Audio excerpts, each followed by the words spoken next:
Thousands of people gathered in Lisbon to protest against the government's proposed labor reform, escalating pressure on authorities as unions and opposition groups warn the changes could erode workers' rights.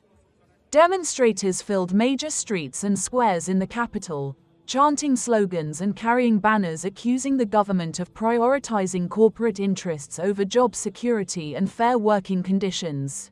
The protest was organized by Portugal's main trade union confederations, joined by public sector workers, students and left-wing political groups. Union leaders said the planned reforms would make it easier for employers to hire and fire workers, weaken collective bargaining agreements and expand temporary and short-term contracts. They argued that such measures would increase job insecurity at a time when many families are already struggling with rising living costs. Speakers addressing the crowds said the government was using economic competitiveness as a pretext to roll back labor protections achieved over decades. They called for a halt to the reform process and demanded renewed negotiations that include workers' representatives. Union officials warned that if the government presses ahead, nationwide strikes and further mass protests could follow.